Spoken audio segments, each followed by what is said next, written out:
Bonjour à toutes et à tous et bienvenue dans Smart Impact. Je suis ravie de vous retrouver dans votre magazine dédié à la transition sociale et environnementale des entreprises. Au sommaire de cette émission, la paille, le matériau de construction de demain. Et si le Benjamin des trois petits cochons avait finalement raison, selon ses adeptes, elle serait le matériau écologique par excellence, mais certains doutent encore de sa solidité. Nous faisons le point en début d'émission. Également, aujourd'hui, les effets du commerce sur la ville. Personne n'a envie de voir son boulanger ou son petit café du coin fermer ses portes, car avant d'être un service marchand, c'est avant tout un service social. Mesurer cet impact, justement, c'est l'ambition de la dernière étude de la SEM Paris Commerce. Et enfin, offrez une deuxième jeunesse à votre centrale solaire. La start-up Enerpact s'attaque aux centrales photovoltaïques vieillissantes et booste leur productivité. Nous verrons en fin d'émission comment. Voilà pour le sommaire. Bienvenue à tous dans Smart Impact, c'est parti.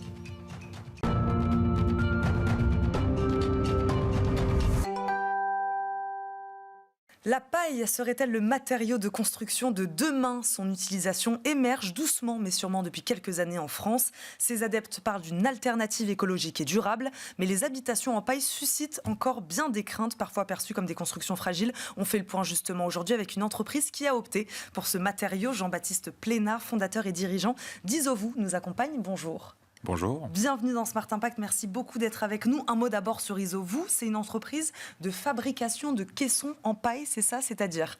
Tout à fait. En fait, on a un atelier de 1500 mètres carrés situé en Saône-et-Loire dans lequel on préfabrique l'ossature bois avec l'isolant paille à l'intérieur. Comment ce matériau paille s'est imposé à vous ? Moi, je suis issu du monde du BTP classique, école d'ingé, ESTP. J'ai coulé du béton, beaucoup, depuis 15 ans que j'exerce. Et pour moi, il manquait une solution à l'échelle pour pouvoir répondre à la décarbonation du BTP. Et de par mes expériences, je me suis rendu compte qu'en fait, le bois paille pouvait répondre, on va dire, sur partie des ouvrages. On ne va pas mettre du bois paille en fondation. En revanche, en superstructure, pour isoler le bâtiment, c'est très efficace, à la fois économiquement, environnementalement et thermiquement, évidemment. Bois paille, ça veut dire que les deux sont indissociables, c'est ça ? Alors, oui, aujourd'hui, la technique qui permet de construire et d'être assuré, de répondre aux exigences, on va dire, techniques, c'est cette solution qui est à l'œuvre, mais il existe d'autres techniques de paille porteuse, qui sont en réflexion, qui sont en train d'être mises en œuvre et qui vont peut-être un jour être possible de réaliser. Voilà. Moi, j'ai une question, je ne sais pas si vous allez me donner une date précise. Historiquement, ça remonte à quand l'utilisation de la paille pour construire des habitations ? Alors, les premiers habitats en construction, je crois que c'est une église au Nebraska qui a plus de 150 ans, qui est toujours debout d'ailleurs, pour ceux qui doutent de la durabilité. Et la technique vraiment, on va dire ossature bois, isolation paille telle qu'on la connaît aujourd'hui, ça date en fait de la mécanisation de la botte de paille dans les champs, c'est-à-dire début du XXe siècle, en 1920, il me semble, Maison Feuillette à Montargis. D'accord. Voilà. Et elle est toujours debout aussi. Parce que là, je le disais, ça émerge plutôt doucement ces dernières années. Vous parliez du béton tout à l'heure. C'est une filière importante aujourd'hui, celle de la paille pour la construction en France. Alors, le béton et la paille ont finalement quasiment la même ancienneté. C'est juste que le béton a pris le dessus de par les guerres qu'on a connues au XXe siècle. D'accord. C'est un matériau qui est quand même un peu plus robuste pour contrer des obus. Et puis l'industrie s'est mise en œuvre pour le béton. Et voilà, aujourd'hui, les techniques ont été dépoussiérées, on va dire début du XXIe siècle. Et remise au goût du jour. C'est pour ça que ça revient. Et c'est pour ça que ça revient. Et il faut quand même se rendre compte qu'en France, on a finalement la chance d'avoir le RFCP qui a, on va dire, agrégé toutes les normes et puis porté tout ce qu'il fallait pour pouvoir permettre de construire aujourd'hui en technique courante, c'est-à-dire d'être assurable. Et aujourd'hui, la construction paille est quand même la plus dynamique en Europe. On est regardé par les pays européens à cet égard.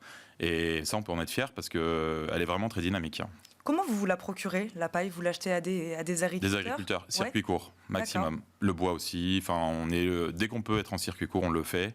La paille, elle vient d'à côté de chez nous. Alors, il faut être sur des formats, de la qualité de paille un peu particulière. Donc, tous les agriculteurs n'ont pas le matériel adéquat. Mais c'est vrai que aujourd'hui on y travaille et je pense qu'on va arriver demain à s'approvisionner de la paille quelques kilomètres à côté de chez nous puisqu'on est dans une zone agricole. C'est un matériau qui est bon marché ? La paille en elle-même, oui. Ouais. C'est ce qui en fait d'ailleurs sa force.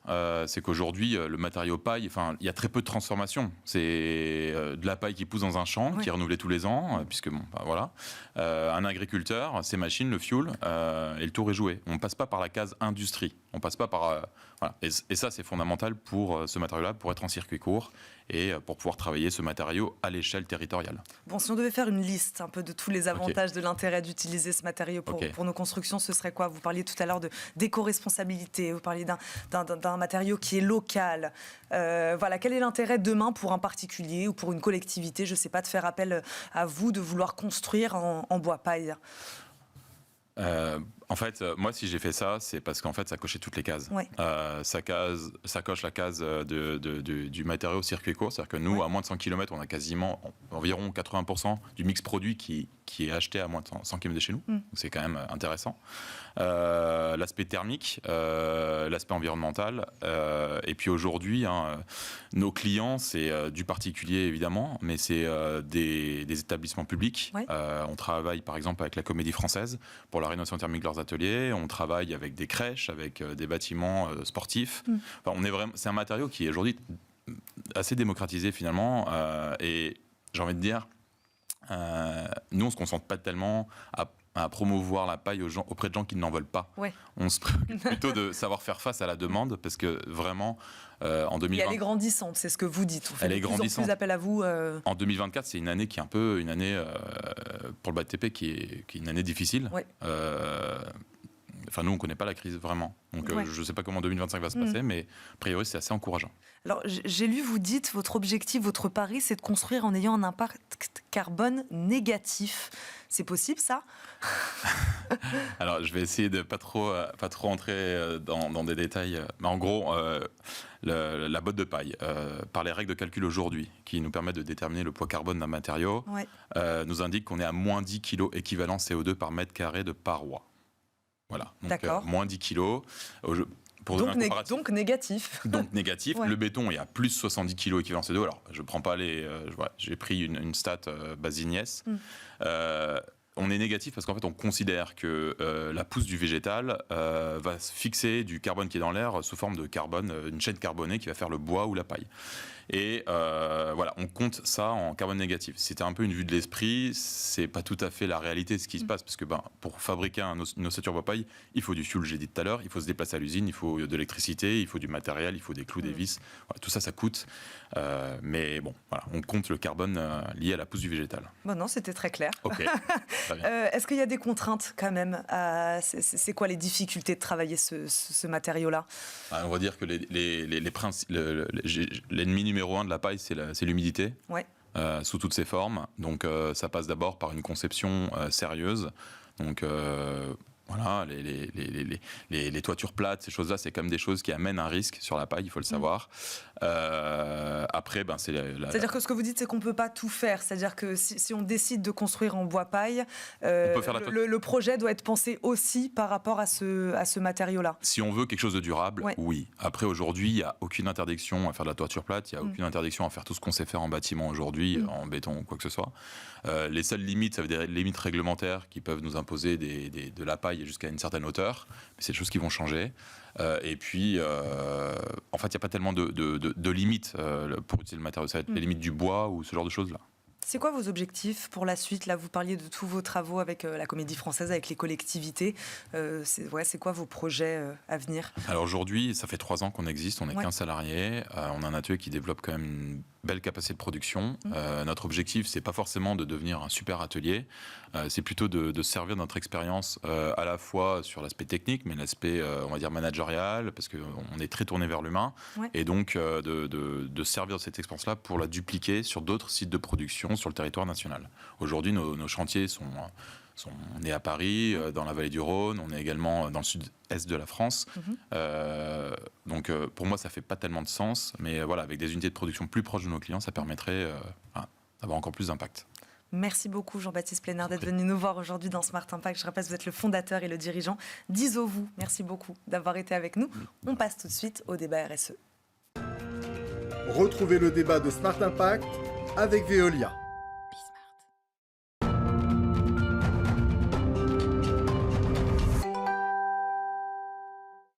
Smart Impact, le débat RSE, les effets du commerce sur la ville, bien plus que de simples acteurs économiques, ils participent aussi activement à la vie sociale d'un territoire et ces effets non marchands sont difficiles à quantifier. C'est donc l'objectif derrière l'étude publiée en avril de la SEM Paris Commerce, spécialiste du commerce et de la revitalisation des centres-villes. Emmanuelle Hoss, directrice générale de la SEM Paris Commerce, nous accompagne. Bonjour Emmanuelle. Bonjour. Merci beaucoup d'être avec nous. Thierry Véron nous accompagne également, président de la Fédération des associations de commerçants et artisans parisiens, la FACAP. Il nous accompagne également. Bonjour Thierry. Bonjour Eva. Merci beaucoup d'être avec nous. Emmanuelle Hoss, pourquoi cette étude et pourquoi maintenant ? Alors, cette étude, d'abord, c'est la première phase de l'étude. Elle part un peu du constat qu'en gros, on a un mot pour parler du commerce qui va recouvrir des réalités économiques extrêmement différentes. On va parler de commerce pour une grande enseigne internationale et de commerce pour une petite librairie de quartier. Et donc, on se rend compte, et chacun, vous le savez, je le sais, on sait bien qu'en fait, pourtant, un commerce, un artisan apporte beaucoup à la ville en termes de lien social, en termes de sécurité, en termes de bien-être. Et aujourd'hui, c'est pas évalué. C'est pas suffisamment mesuré, voilà. En fait, ce n'est pas mesuré, et donc ce n'est pas valorisé, et donc ce n'est pas pris en compte. Donc, l'idée de cette étude, de cette thèse, qui est quand même pilotée aussi par l'École des mines et d'activistes, c'est vraiment d'arriver à déjà les montrer, les mettre en valeur, les expliciter, et ensuite arriver à créer de nouveaux indicateurs qui nous permettront de penser mieux la valeur et le prix. On va un peu rentrer dans le détail de l'étude. Mais Thierry Véron, comment vous décririez cette valeur sociale, justement, des commerçants ? En fait, cette valeur sociale, pour les commerçants, c'est quelque chose qui est effectivement un peu inconnu. Mais aujourd'hui, il faut être face à la réalité. On voit beaucoup de changements de commerce. On est aussi dans une phase de transition. Les commerces changent et il faut intégrer aussi d'autres paramètres pour quantifier et prévoir tout cela. Les commerçants, petits commerces de proximité, c'est de la valeur sûre pour un quartier. Pourquoi ? Parce qu'en fait, on a d'un côté le côté sécurité, comme vous disiez, mais il y a aussi le côté cadre de vie. On connaît ces commerçants. Vous savez que quand on va chez H&M, par exemple, je ne devrais pas le noter, mais dans les grandes chaînes, vous avez des articles que vous venez acheter et puis après vous repartez, vous connaissez personne. Alors que vous allez chez votre boulanger, vous allez chez votre libraire, il vous connaît à force. Donc du coup, il y a des échanges qui se font. C'est le lien social, le petit commerce. C'est le lien social et on en a besoin. Donc nous, ce qu'on voit aussi au niveau de la Fédération des associations de commerçants, et surtout, je suis aussi président d'une association de commerçants dans le 14e sur l'avenue du Général Leclerc, on se rend compte que quand on nous demande quelque chose sur une information, sur tel type de commerce, on sait où aller. Et c'est ça qui est important, c'est qu'on a complètement réseauté tout le maillage du commerce et on sait chez qui il faut aller pour avoir telle information. Et ça, c'est très important pour le riverain aussi. Donc, on est tous dans la même barque, entre guillemets, et on doit faire avancer les choses tous ensemble. L'idée de cette étude, Emmanuelle Hoss, c'est donc de montrer que cette valeur-là, elle est tout aussi importante, finalement, que la valeur marchande. Et que l'échange n'est pas strictement financier, en fait. Et ça embrasse assez large. C'est-à-dire, on peut aller effectivement à sécurité, bien-être, lien social, mais on peut même aller encore un peu plus loin en se disant que, par exemple, un petit commerce ou un artisan, ce qui va être gagné, il va être réinvesti sur le territoire, ce qui ne va pas forcément être le cas des grandes enseignes. On peut même penser aux personnes âgées. On voit bien que finalement, il y a un suivi. On l'a vu pendant le premier épisode de Canicule, à quel point finalement les commerçants étaient mobilisés pour une sorte de vigilance et pour savoir ce qu'il en était. On l'a vu pendant le Covid. On a avec cette notion de commerce essentiel et on s'est rendu compte, par exemple, on a bien vu aussi alors moi je parle plus pour Paris bien sûr, mais on a vu les Parisiens plébisciter les librairies, mais comme commerce essentiel, c'est-à-dire essentiel à une vie en société. Donc, sauf que tout ça n'est pas objectivé. Donc l'objectif de cette étude, et c'est une première, c'est de montrer en fait. Montrer pour ensuite prendre en compte l'idée, c'est vraiment d'arriver... Aujourd'hui, c'est comme si le prix et la valeur étaient déconnectés.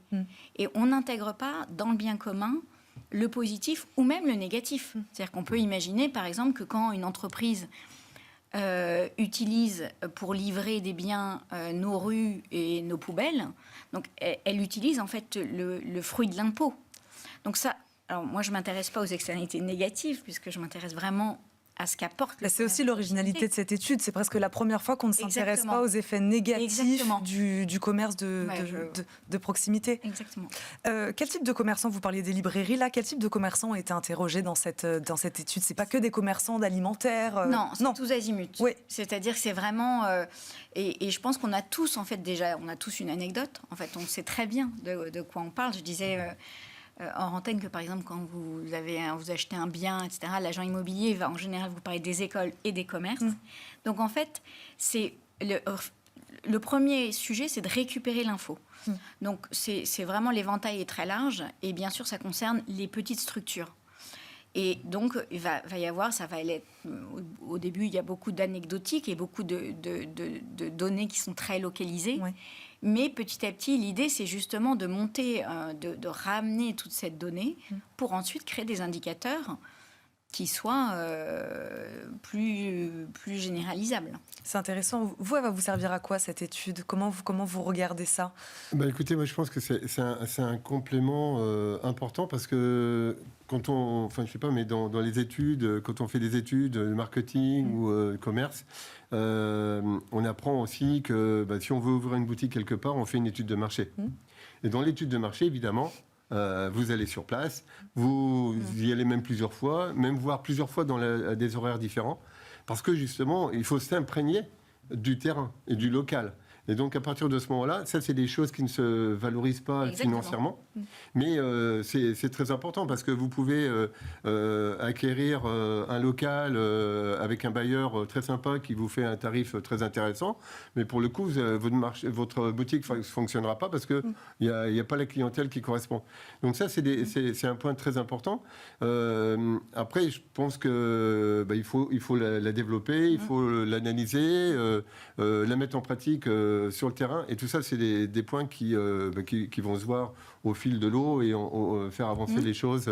C'est un peu révolutionnaire, quoi, ces indicateurs non marchands finalement, mais c'est comme quand on loue un appartement, on a la taille, la surface, etc. Mais on n'a pas le petit gardien qui est en bas qui vient nous chercher le colis, les commerces de proximité, tout ça, c'est pas calculé finalement dans la valeur d'un appartement. Or, on sait très bien tous à quel point c'est important. Ouais.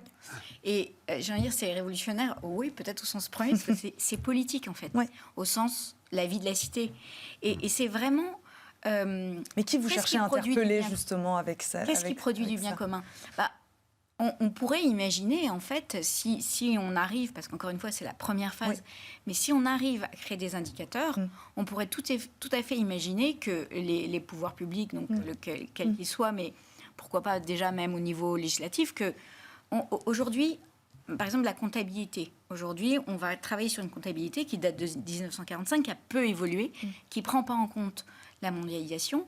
On pourrait imaginer que cette façon de calculer les choses soit revue à la lueur justement du bien commun. C'est-à-dire que quand on dépense de l'argent, par exemple, pour la sécurité, même pour la propreté, et qu'est-ce qui se passerait si tout d'un coup on se disait « Ah mais attendez, en fait on a des acteurs sur le terrain qui pourraient prendre en compte, qui le font déjà en fait. Ça va même plus loin, c'est-à-dire qu'en fait on veut aussi montrer ce qui existe déjà. » Oui, c'est ça. Parce que c'est des commerçants que vous avez interrogés sur leur pratique finalement. Et la clientèle. Et chacun d'entre nous, encore une fois, a une anecdote, a un commerçant. C'est très bien que ça va être très divers, mais en fait c'est l'apport de la singularité, l'apport même de la rencontre, du fait que le commerçant il va vous reconnaître, que vous allez le reconnaître. Enfin, ça n'a rien à voir avec l'uniformisation qui nous est offerte par les grandes enseignes. Donc, c'est vraiment de la vie ensemble. C'est quoi vivre ensemble? Et donc, regardons ce qui se passe. Qu'est-ce qu'ils mettent alors? Comment ils répondent, ces commerçants, à votre étude sur cette valeur sociale? Qu'est-ce qu'on met dedans? Je vous ai entendu parler de sécurité, des fois, être en charge de la sécurité, finalement, d'un quartier aussi. Voilà, si on devait résumer, qu'est-ce qu'on y met dans cette valeur sociale? Externalités positives. Ouais. Alors, déjà, le mot externalité n'est pas un bon mot, parce qu'en fait, c'est tellement... ça participe tellement de la nature du petit commerce, mais... On va dire qu'il y a 18 items qui ont été identifiés. Les grands items, donc il y a bien sûr autour du lien social beaucoup, mais là ça va être extrêmement divers, c'est-à-dire ça va être des personnes sans domicile ou personnes âgées, y compris les enfants, une sorte de veille collective. Il y a l'attractivité d'une ville, parce qu'on voit bien justement que le commerce participe de l'âme de Paris.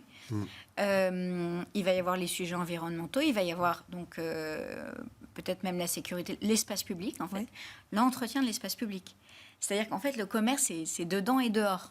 Bien sûr. Et donc c'est très divers, le panel est large, les questions sont larges, et la seconde phase de l'étude, ça va être justement de resserrer un peu ça et d'arriver à dire, attendez, là, si on installe un commerce, on installe aussi tant de sécurité, tant de propreté, et ça, prenons-le en compte. Est-ce que les commerces sont conscients de ces externalités négatives qu'ils créent ou de ces effets positifs? Alors les effets positifs, oui, je pense qu'il y en a certainement qui le vivent sans s'en rendre compte. En fait. Voilà, c'est de l'inconscient. Oui, tout à fait, parce qu'il y a un gros sujet aussi qui est très important, c'est la communication. Oui. Parce qu'un commerçant, vous allez chez votre boulanger, il va vous apprendre qu'il y a une animation, il va y avoir quelque chose. Enfin, il y a tout cet environnement communicatif qui passe par le petit commerce de proximité, que ce soit un boulanger, un boucher, un libraire, ou voire même la petite boutique de vêtements. Parce que on peut avoir aussi dans des petites chaînes, des petites boutiques indépendantes.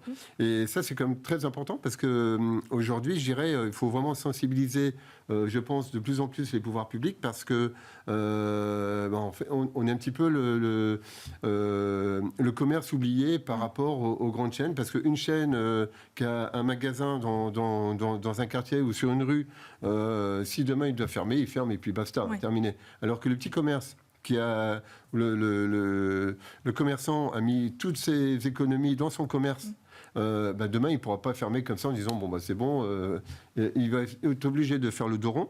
Donc là, pendant des années, on a subi des crises, donc on faisait le dos rond. Mais là, le problème, c'est que depuis quelques années, on subit crise en crise. C'est ce que j'allais vous dire, Thierry Véron. Je ne vous ai pas posé la question. Comment ils vont les commerces de proximité aujourd'hui, si on veut parler de Paris? Oui, tout à fait. Là, pour Paris, c'est compliqué. Un peu comme partout en France. On voit les soldes, comment elles se passent. Le commerce, après, c'est vrai qu'on est en phase de transition. Mais il y a une partie du commerce qui marche mieux que d'autres. L'habillement, c'est pas ça du tout, quoi. Alors après, c'est vrai qu'on va dire oui, mais il y a le digital, il y a la vente par Internet, d'accord, mais de toute façon, on ne pourra pas aller contre. Il faut travailler avec eux. Exactement. Donc il faut absolument trouver des solutions pour avancer avec les GAFA, pour ne pas les nommer. Nous, on travaille, on a pris des partenariats avec l'un d'entre eux pour développer le digital. Je ne vous dis pas lequel, mais ça se devine. Mais c'est ça qui est important, c'est que plutôt que d'être à côté, il faut travailler ensemble et travailler tous ensemble. Et les commerçants sont prêts à le faire. Et il y a des commerçants qui sont prêts à le faire et qui l'ont fait et qui ont déjà pratiqué et qui nous donnent des retours positifs. Emmanuel Host, donc en 10 secondes, la suite, donc deux autres phases, c'est ça, de l'étude? Une autre phase. Des indicateurs. Ouais. Et puis pourquoi pas, après, imaginer un nouveau mot, un nouveau statut, en tout cas différencier et calculer les choses différemment. Merci beaucoup à tous les deux d'être venus dans Smart Impact aujourd'hui. Thierry Véron, je rappelle, vous êtes le président de la Fédération des associations de commerçants et artisans parisiens. Emmanuel Host, directrice générale de la SEM Paris Commerce. Merci à tous les deux. Merci pour cet accueil. On termine comme chaque jour cette émission par la bonne idée du jour.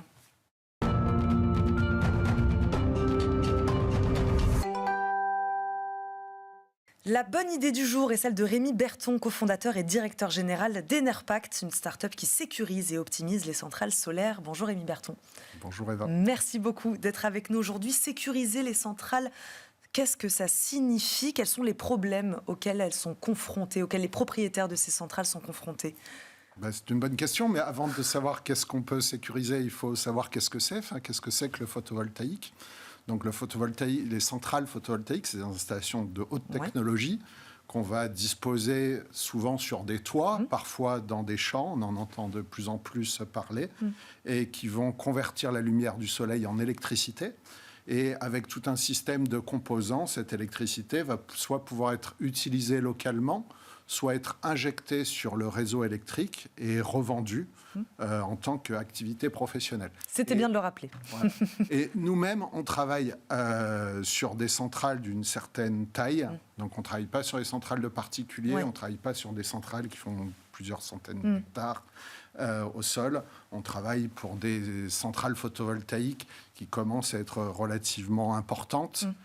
Mais qui restent à échelle humaine, on va dire. Et qui veulent être rentables, donc, parce que je parlais de sécuriser, mais aussi d'optimiser. C'est un peu ça l'idée. Tout à fait. Donc, ces objets technologiques qui vont vivre pendant plusieurs dizaines d'années, et pour qu'ils vivent bien, ils vont devoir être parfaitement conçus, parfaitement installés.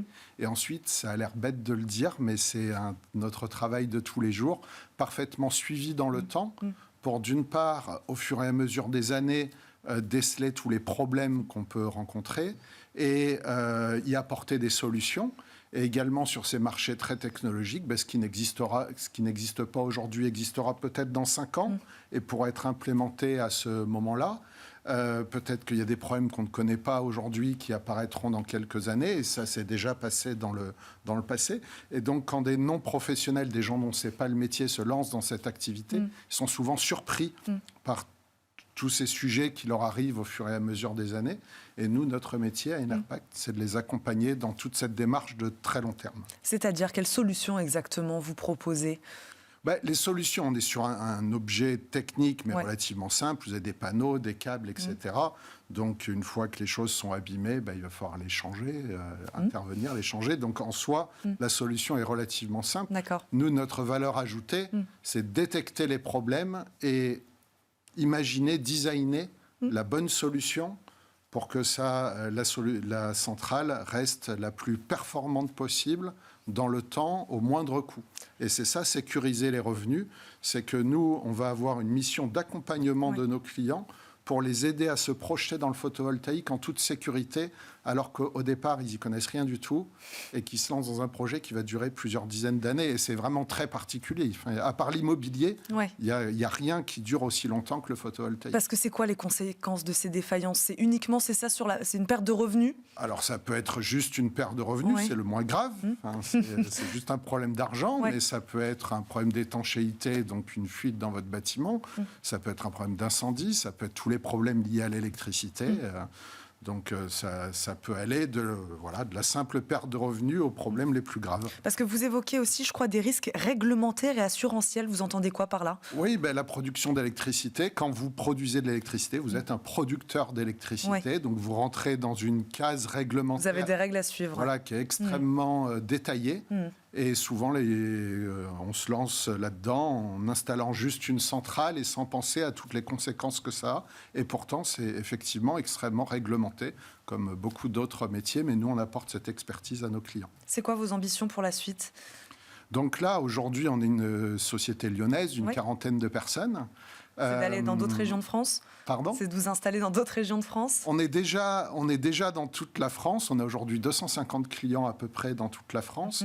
Et on est en train de faire une levée de fonds de 10 millions d'euros pour quadrupler à peu près la taille de l'entreprise, pour intensifier notre présence sur le terrain, mais également nous exporter à l'étranger proche. On a des projets de développement en Allemagne et en Italie. Bon, c'est qu'il y a des besoins alors. Oui, le photovoltaïque, ça va devenir une des grandes sources d'énergie. Aujourd'hui, c'est 4 ou 5% de l'énergie française.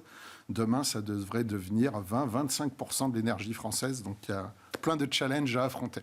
Merci beaucoup Rémi Berton d'être venu nous voir aujourd'hui dans Smart Impact. Je rappelle que vous êtes le cofondateur et directeur général d'Enerpact. Merci beaucoup d'avoir été avec nous. Merci à vous de nous avoir suivis. On se retrouve très vite pour un nouveau numéro de Smart Impact avec Thomas Hugues. Normalement, à très vite sur Bismart. Salut.